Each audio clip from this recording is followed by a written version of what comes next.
ಮಹಿಳಾ ದಿನಾಚರಣೆ, ಹೀಗಾಗಿ ಒಂದಷ್ಟು ಸಮಾಜಮುಖಿ ಕಾರ್ಯಗಳಲ್ಲಿ ನಟಿ ತಾರಾ ಅನುರಾಧ ಅವರು ಹಾಗೂ ರಾಗಿಣಿ ದ್ವಿವೇದಿ ಜೊತೆಗೆ ರಾಜವರ್ಧನ್ ಅವರು ತೊಡಗಿಕೊಂಡಿರುವಂತದ್ದು ಇವತ್ತು ನಮ್ಮೊಟ್ಟಿಗೆ ಇದ್ದಾರೆ. ನಮಸ್ತೆ. ವುಮೆನ್ಸ್ ಅಂತ ಹೇಳಿದ ತಕ್ಷಣ ನಿಮಗೆ ಏನ್ ನೆನಪಾಗುತ್ತೆ, ಏನ್ ಸ್ಟ್ರೆಂತ್? ಐ ಥಿಂಕ್ ವುಮನ್ ಅಂದ ತಕ್ಷಣನೇ ಫಸ್ಟ್ ನಮಗೆ ನೆನಪಾಗೋದು ನಮ್ಮಮ್ಮ. ಬಿಕಾಸ್ ಅವರು ದ ಎಪಿಟೋಮ್ ಆಫ್ ಸ್ಟ್ರೆಂತ್ ಅಂತ ಏನೇ ಹೇಳ್ತೀವಲ್ವಾ, ನಮ್ಮಮ್ಮ ಯಾವತ್ತೂ we are the reason that we are because of them ಅಂತ ಹೇಳ್ಬೋದು. ಆಮೇಲೆ ಪ್ರತಿಯೊಬ್ಬರು lady who is struggling and working day in day out ಅವ್ರವ್ರದ್ದೇ ಆದಂಥ ರೆಸ್ಪಾನ್ಸಿಬಿಲಿಟೀಸ್ ಫುಲ್ಫಿಲ್ ಮಾಡೋಕ್ಕೆ, whether it is a wife, whether it is a working woman, whether it is an auto driver, whether it is a ಪೌರ ಕಾರ್ಮಿಕ. ತುಂಬ ಖುಷಿ ಆಗುತ್ತೆ. ಇವಾಗ ಏನಾಗಿದೆ, ತುಂಬ ಬದಲಾವಣೆಗಳಾಗಿದೆ, ಟೈಮ್ ಚೇಂಜ್ ಆಗಿದೆ. ಇದರಲ್ಲಿ ಪ್ರತಿಯೊಬ್ಬರು ಹೆಣ್ಮಕ್ಳು ಇವಾಗ ಇಂಡಿಪೆಂಡೆಂಟ್ ಆಗಿ ನಾವೇನಾದರೂ ಮಾಡ್ಬೋದು ಅನ್ನೋ ಒಂದು ಕಾನ್ಫಿಡೆನ್ಸಲ್ಲಿ ಮುಂದೆ ಬಂದು ಅಟ್ಲೀಸ್ಟ್ ಪ್ರಯತ್ನ ಪಡ್ತಾ ಇದ್ದಾರಲ್ಲ, ಆ ಪ್ರಯತ್ನಕ್ಕೆ ಎಲ್ರಿಗೂ hats off. I think that is the strength of women. Rajvardhan sir, ಮಹಿಳಾ ದಿನಾಚರಣೆಗೆ ನೀವು ಕೂಡ ಇಲ್ಲಿ ಭಾಗವಹಿಸಿದ್ದೀರಾ. ಸೊ ನಿಮ್ಮ ತಾಯಿ ಬಗ್ಗೆ ತುಂಬ ಖುಷಿ ಆಗುತ್ತೆ ಇಂಥ ಪ್ರೋಗ್ರಾಮಿಗೆ ಬಂದಿದ್ದು. ಆ್ಯಂಡ್ ಎಸ್, ವುಮೆನ್ ಎಲ್ಲ ಕಡೆ ನಮ್ಮ ಸುತ್ತನೇ ಇರ್ತಾರೆ. ಯಾವಾಗಲೂ ನಾವು ಎಷ್ಟು ಮರ್ಯಾದೆ ಕೊಡ್ತೀವಿ ಅನ್ನೋದು ತುಂಬ ಇಂಪಾರ್ಟೆಂಟ್ ಆಗುತ್ತೆ. ಆ್ಯಂಡ್ ಸಣ್ಣ ವಯಸ್ಸಿಂದನೂ ಫ್ಯಾಮಿಲಿಗಳಲ್ಲಿ ಹೆಣ್ಮಕ್ಳು ಜಾಸ್ತಿ ಇರ್ತಾರಲ್ಲ, ಸೊ ಆ ವ್ಯಾಲ್ಯೂಸ್ ನಮಗೆ ಸಣ್ಣ ವಯಸ್ಸಿಂದನೂ ಗೊತ್ತು. ಸೊ ಅದು ಇನ್ನು ಮುಂದೆನೂ ಬೆಳೆಸ್ಕೊಂಡು ಹೋಗ್ತೀವಿ. Thank you. ಹೆಣ್ಮಕ್ಳು ಹೆಚ್ಚಾಗಿ ತಾಯಿ ಕನೆಕ್ಟ್ ಆಗ್ತಾರಂತೆ. ಸೊ ನಿಮ್ಮ ತಾಯಿಗೆ ಎಷ್ಟು ಕನೆಕ್ಟ್ ಆಗಿದ್ದೀರಾ? ನಾವು ತುಂಬ ಕನೆಕ್ಟೆಡ್. ತಾಯಿಗೆ ಹೆಣ್ಮಕ್ಳು ಯಾವಾಗಲೂ ತಾಯಿಗೆ.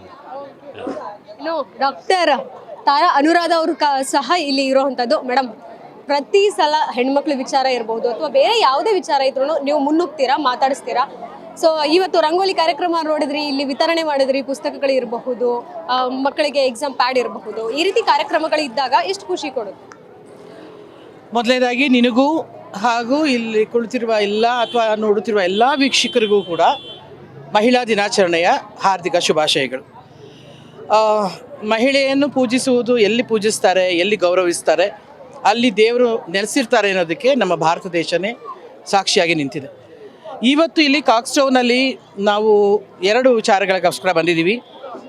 ನನ್ನ ಅಣ್ಣ NS ರವಿರವರ ಹುಟ್ಟುಹಬ್ಬ ಇವತ್ತು. ಒಂದೊಂದ್ಸತಿ ಆ ಫೋಟೋ ನೋಡಿದಾಗ ಕೋಪ ಬರುತ್ತೆ, ನಿನಗೆ ಇಷ್ಟು ಬೇಗ ಏನಕ್ಕೆ ಹೋದೆ ನಮ್ಮನ್ನು ಬಿಟ್ಟು ಅಂತ. Raveena happy birthday.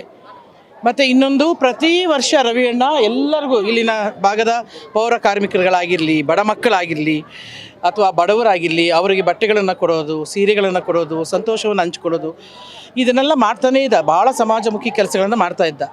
ರವಿಯಣ್ಣ ಹೋದ್ಮೇಲೆ ಏನು ಮಾಡಬೇಕು ಅಂತ ದೊಡ್ಡ ಕನ್ಫ್ಯೂಷನ್ ಆಗಿದೆ ಅಂತ ಸತ್ಯ. ಆವಾಗ ಬಂದು ನಿಂತವನೇ ಸುರೇನ್ ಮತ್ತು ಅವರ ಫ್ಯಾಮಿಲಿ. ಅವರಿಗೆ ನಾನು ಎಷ್ಟು ಅಭಿನಂದನೆ ಸಲ್ಲಿಸಿದ್ರು ಸಾಲದು. ಯಾಕಂದರೆ ಆ ದುಃಖದಲ್ಲಿ ಕೂಡ ರವಿಯಣ್ಣ ಮತ್ತು ರವಿಯಣ್ಣನವರ ಇನ್ನೊಬ್ಬ ಸಹೋದರ ಕೂಡ, ಅವನು ಕೂಡ ನಮ್ಮ ಜೊತೆ ಇಲ್ಲ, ಈಗ ಇಬ್ಬರೂ ಇಲ್ಲ. ಅವರಿಬ್ಬರು ತುಂಬ ದೊಡ್ಡ ಶಕ್ತಿಯಾಗಿದ್ದರು. ಆದರೆ ಅವರನ್ನು ಬಿಟ್ಟು ಇವರು ಈಗ ನಿಂತು ಇಡೀ ಕಾರ್ಯಕ್ರಮವನ್ನು, ಇಡೀ ಬಡಾವಣೆಯವರು, ಇಡೀ ರೋಡನ್ನು ರಂಗೋಲಿಗಳ ಮೂಲಕ, ಹಂಗೆ ಮಹಿಳಾ ದಿನಾಚರಣೆಯನ್ನು ರಂಗೋಲಿ ಮೂಲಕ ಏನೇನು ಹೇಳ್ಬೋದು ಮೆಸೇಜು, ಅದನ್ನು ಕೊಡ್ತಾ ಇವತ್ತೊಂದು ದೊಡ್ಡ ಕಾರ್ಯಕ್ರಮ, ಇಡೀ ದಿನ ಕಾರ್ಯಕ್ರಮವನ್ನು ಅಂದ್ಕೊಂಡಿದ್ದಾರೆ. ಇವತ್ತು ಸಾಯಂಕಾಲನೂ ದೊಡ್ಡ ಕಾರ್ಯಕ್ರಮ ಇದೆ.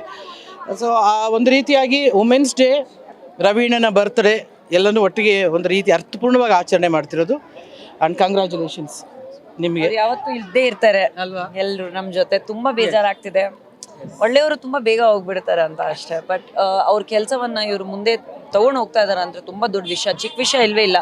ಸೋಷಿಯಲ್ ವರ್ಕ್ ಅನ್ನೋದು ತುಂಬ ಚಿಕ್ಕದಾಗಿ ತುಂಬ ಈಸಿಯಾಗಿ ಅನಿಸುತ್ತೆ ಎಲ್ರಿಗೂ, but it's not at all. ಮನಸ್ಸಿಂದ ಬರಬೇಕು, ಆಮೇಲೆ ತುಂಬ ಕಷ್ಟ ಕೂಡ. So God bless you, give you more strength. And Taramma ಆಶೀರ್ವಾದ ಇದ್ದರೆ. ಅಪ್ಪು ಪುತ್ಥಳಿಗೆ ಸಹ ನೀವು ಹೂಮಾಲೆ ಹಾಕಿದ್ರಿ, ಜೊತೆಗೆ ಅಪ್ಪು ಸಿನಿಮಾ ರಿಲೀಸ್ ಆಗ್ತಾ ಇದೆ ಇದೇ 14ರಂದು.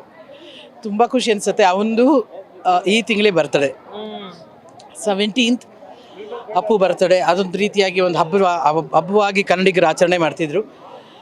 ಈ ಸತಿ ಮತ್ತೆ ಅವನ ಸಿನಿಮಾ ರಿಲೀಸ್ ಮಾಡೋದ್ರ ಮೂಲಕ ಹೊಸದಾಗಿ ನೋಡಬೇಕು ಅಂತ ಆಸೆ ಪಡ್ತಾ ಇದ್ದೀವಿ. ಇಲ್ಲಿ ಇವತ್ತು ರಾಗಿಣಿ ಬಂದಿದ್ದಾಳೆ, ರಾಜವರ್ಧನ್ ಬಂದಿದ್ದಾರೆ. ಇವರಿಬ್ಬರು ಅಫ್ಕೋರ್ಸ್ ಮುಂದಿನ ಚಿತ್ರರಂಗದ ಭವಿಷ್ಯ. ಅವ್ರು ಚೆನ್ನಾಗಾಗಲಿ ಅಂತ ನಾನು ಅವರಿಬ್ಬರಿಗೂ ವಿಶ್ ಮಾಡ್ತೀನಿ. ಆಮೇಲೆ ಅಪ್ಪು ರಾಜ್ಕುಮಾರ್ ಅವರ ಪುತ್ಥಳಿಗೆ, ಅಪ್ಪುರವರ ಪುತ್ಥಳಿಗೆ, ಈಗ ರವೀಣ್ಣನಿಗೆ ಎಲ್ಲರಿಗೂ ಹೂಮಾಲೆ ಹಾಕೋದ್ರೊಂದಿಗೆ ಅವರ ಕೆಲವು ಆದರ್ಶಗಳು, ಕೆಲವು ಒಳ್ಳೆಯತನಗಳು ನಮಗೂ ಬರಲಿ ಅಥವಾ ನಾವು ಕೂಡ ಕಲಿಯೋ ಹಾಗಾಗಲಿ ಅಂತ ನಾನು ಎಲ್ಲರನ್ನು ಆಶಿಸ್ತೀನಿ. ಕೊನೆಯದಾಗಿ ಒಂದು ಪ್ರಶ್ನೆ ಅಂದರೆ ಹೆಣ್ಮಕ್ಳು ಸ್ಟ್ರಾಂಗ್ ಇಂಡಿಪೆಂಡೆಂಟ್ ಹೌದು, ಆದರೆ ಎಲ್ಲೋ ಒಂದು ಕಡೆ ಅವ್ರ ಮೇಲೆ ದೌರ್ಜನ್ಯ, ಅತ್ಯಾಚಾರ ಈ ರೀತಿ ಘಟನೆಗಳು ಆಗ್ತಾನೇ ಇವೆ, ಇನ್ನೂ ನಡೀತಾ ಇರೋವಂಥದ್ದು. ಅದಕ್ಕೆ ನ್ಯಾಯ ಅನ್ನುವಂಥದ್ದು ಯಾವಾಗ ಸಿಗುತ್ತೆ ಅನ್ನುವಂಥದ್ದು ಯಾರಿಗೂ ಗೊತ್ತಿಲ್ಲ. ನಾವು ಅಫ್ಕೋರ್ಸ್ ನಾವೆಲ್ಲರೂ ಹೆಣ್ಮಕ್ಳ ಬಗ್ಗೆ ಮಾತಾಡಿದ ತಕ್ಷಣ ಫೆಮಿನಿಸ್ಟ್ ಅಂತ ಕೆಲವೊಂದು ಹಣೆಪಟ್ಟಿಗಳನ್ನ ಕಟ್ತಾರೆ. ಅದು ಅಲ್ಲ. ಆ್ಯಕ್ಚುಲಿ ಈ ಭೂಮಿಯಲ್ಲಿ ಜನ್ಮ ತಾಳ್ಬೇಕಾದ್ರೆ ಅದು ಗಂಡಾಗಲಿ ಹೆಣ್ಣಾಗಲಿ ಹೆಣ್ಣೆ ಕಾರಣ ಮುಖ್ಯವಾಗಿ. ಅಫ್ಕೋರ್ಸ್ ಗಂಡು ಕಾರಣನೇ ಅಲ್ಲ ಅನ್ನೋದು ಮಾತ್ರ ನಾನು ಹೇಳಲ್ಲ. ತಾಯಿ ಎಷ್ಟು ಮುಖ್ಯನೋ ತಂದೆ ಅಷ್ಟು ಕೂಡ ಮುಖ್ಯ ಆಗಿರ್ತಾನೆ. ಆದರೆ ಇದೆಲ್ಲವನ್ನು ಮಾತಾಡ್ತಾ ನಾಗರಿಕತೆ ಇಷ್ಟು ಬೆಳೆದು ನಮಗೆ ಕಾನೂನು ಬಗ್ಗೆ ಇಷ್ಟೊಂದು ಅರಿವಿದ್ರೂ ಕೂಡ ಬೇರೆ ಬೇರೆ ಬೇರೆ ಬೇರೆ ಕಾರ್ಯಗಳು ನಡಿಬೇಕಾದ್ರೆ ನಮಗೆ ಹಿಂಸೆ ಅನಿಸುತ್ತೆ, ಅಸಹ್ಯ ಅನಿಸುತ್ತೆ. ಬಹುಶಃ ಅವರನ್ನು ಬೆಳೆಸಿದ್ದು ಸರಿ ಇಲ್ವೋ, ಅವನು ಬೆಳೆದಿದ್ದು ಸರಿ ಇಲ್ವೋ ಅಥವಾ ಏನು ಅನ್ನೋದು ಆಶ್ಚರ್ಯಗಳು ಕಾಡ್ತವೆ. ಇವತ್ತಿಗೂ ಹೆಣ್ಣು ಭ್ರೂಣ ಹತ್ಯೆಗಳನ್ನು ನಡೆಯೋದು ನಿಂತಿಲ್ಲ. ಮತ್ತು ಅತ್ಯಾಚಾರಗಳಾಗಲಿ, ನೀನು ಹೇಳ್ತಿರೋ ಅನಾಚಾರಗಳಾಗಲಿ, ದೌರ್ಜನ್ಯಗಳಾಗಲಿ ಅದು ಯಾವುದೂ ನಿಂತಿಲ್ಲ ಅನ್ನೋದು ಭಾಳ ಬೇಜಾರಿನ ವಿಚಾರ. ಇವತ್ತಿನ ಅಟ್ಲೀಸ್ಟ್ 2025 ವುಮೆನ್ಸ್ ಡೇ ಆದಮೇಲೆ ಇದೆಲ್ಲ ಕ್ರೈಮ್ಗಳು ಕಡಿಮೆ ಆಗಲಿ ಅಂತ ನಾನು ಆಶಿಸ್ತೀನಿ. ಈ ಒಂದು ವಿಚಾರ ಇರ್ಬೋದು, ಜೊತೆಗೆ ಸಿನಿಮಾಗಳಲ್ಲೂ ನೀವು ಎಷ್ಟೊಂದು ಸಂದೇಶಗಳನ್ನ ಕೊಡ್ತೀರಾ, ಹೆಣ್ಮಕ್ಳ ವಿಚಾರವಾಗಿ ಇಟ್ಕೊಂಡೆ ಸಂದೇಶವನ್ನ ಕೊಡ್ತೀರಾ. ಸಿನಿಮಾಗೆ ಮಾತ್ರ ಸೀಮಿತನ ಆಡಿಯನ್ಸ್ ಯಾಕೆ ಅದನ್ನ ರಿಯಲ್ ಲೈಫಲ್ಲಿ ಕನೆಕ್ಟ್ ಮಾಡ್ಕೊಳಲ್ಲ? ಖಂಡಿತ ಸತ್ಯ ಯಾವತ್ತಿದ್ರೂ ಹೊರಗಡೆ ಬರಲೇಬೇಕು. ಸತ್ಯ ಸ್ವಲ್ಪ ಡಿಲೇ ಆಗ್ಬೋದು, ಬಟ್ 100% ಸತ್ಯ ಹೊರಗಡೆ ಬಂದೇ ಬರುತ್ತೆ ಅಂತ ನನಗೆ ನಂಬಿಕೆ. ಅಂದರೆ ನಾನು ಹೇಳೋದು ಏನು ಅಂದರೆ, ನಮ್ಮ ಜೊತೆಯಲ್ಲಿರೋರನ್ನ ನಾವು ತುಂಬ ಸೇಫಾಗಿ ನೋಡ್ಕೊಬೇಕಾಗುತ್ತೆ. ಅಂದರೆ ನನ್ನ ಸಿನಿಮಾದಲ್ಲಿ ನಡೆಯುವಂಥ ಎಲ್ಲ ಪ್ರತಿಯೊಂದು ಹೆಣ್ಮಕ್ಳ ಜವಾಬ್ದಾರಿ ನಮ್ಮದು. ಸೊ ನಮ್ಮದು ಅಂತ ನಾವು ಯಾವಾಗ ಸೆಕ್ಯೂರ್ ಮಾಡ್ತೀವಿ, ನಮ್ಮ ಮನೆ, ನಮ್ಮ ಸುತ್ತಮುತ್ತ ಮನೆ, ಹಾಗೆ ಎಲ್ಲರ ಮೈಂಡ್ ಸೆಟ್ ಇದ್ದರೆ ತುಂಬ ಚೆನ್ನಾಗಾಗತ್ತೆ, ಹೆಣ್ಮಕ್ಳು ಸೇಫ್ ಆಗಿರ್ತಾರೆ. ಬಟ್ ಇವಾಗ ತುಂಬ ಚೆನ್ನಾಗಿ ಆಗ್ತಿದೆ, ಬಟ್ ಎಲ್ಲೋ ಒಂದು ಕಡೆ ಕೆಲವೊಂದು ವಿಷಯಗಳ ಕೇಳಿದಾಗ ಬೇಜಾರಾಗುತ್ತೆ. ಗಂಡ್ಮಕ್ಳು ಹೇಳ್ತಾರೆ ಹೆಣ್ಮಕ್ಳು ಡ್ರೆಸ್ ಹಾಕೋಣದ್ರಿಂದ ಚೇಂಜ್ ಮಾಡ್ಕೋಬೇಕು ಅವ್ರ ಡ್ರೆಸ್ಸಿಂಗ್ ಸೆನ್ಸ್, ಹೀಗಾಗಿ ಅವ್ರ ಗಂಡ್ಮಕ್ಳ ಕಂಡು ಬೇರೆ ರೀತಿ ಹೋಗುತ್ತೆ, ಹೀಗಾಗಿ ಹೆಣ್ಮಕ್ಳು ತಪ್ಪಾಗುತ್ತೆ ಅಂತ. ಎಲ್ಲೋ ಒಂದು ಸಣ್ಣ ಪಾಯಿಂಟ್ ಅಷ್ಟೇ ಅದು. ಇವಾಗ 2025 ಇದ್ದೀವಿ, ಯಾರು ಆ ಥರ ಎಲ್ಲ ಇಲ್ಲ, ಗಂಡು ಹೆಣ್ಣು ಎಲ್ಲ ಒಂದೇ ಇವತ್ತಿನ ಇದಕ್ಕೆ. ಎಲ್ಲೋ ಒಂದು ಪಾಯಿಂಟಲ್ಲಿ ಒಂದು ಸಣ್ಣ ಮೆಂಟಾಲಿಟಿ ಇರುತ್ತೆ ಆ ಥರ. ಸೊ ಅದು ಎಲ್ಲ ಕಡೆನೂ ಇರೋದಿಲ್ಲ. ತುಂಬ ಚೆನ್ನಾಗಿದೆ ಇವಾಗ, ಬಟ್ ಎಲ್ಲೋ ಒಂದೊಂದು ಕಡೆ ಕೆಟ್ಟ ಘಟನೆ ನಡೀತಾ ಇರುತ್ತೆ. ಸೊ ಅದನ್ನು ನಾವು ತುಂಬ ಹುಷಾರಾಗಿ ನಮ್ಮವ್ರನ್ನ ಥರ ನೋಡ್ಕೊಬೇಕಾಗುತ್ತೆ. Thank you Rajavardhan sir, thank you Ragini ma'am, thank you so much. ಇದಿಷ್ಟು ನಟಿ ರಾಗಿಣಿ ಹಾಗೂ ರಾಜವರ್ಧನ್ ಜೊತೆಗೆ ಡಾಕ್ಟರ್ ತಾರಾ ಅನುರಾಧ ಅವರ ಮಾತಾಗಿತ್ತು. ಕ್ಯಾಮ್ರಾ ಪರ್ಸನ್ ಲಕ್ಷ್ಮೀಕಾಂತ್ ಜೊತೆ ಕೀರ್ತಿ ಪಾಚಲ್, ಗ್ಯಾನ್ಚಿ ನ್ಯೂಸ್, ಬೆಂಗಳೂರು. ಗ್ಯಾರಂಟಿ ನ್ಯೂಸ್, ಸುದ್ದಿ ಖಚಿತ, ನ್ಯಾಯ ನಿಶ್ಚಿತ.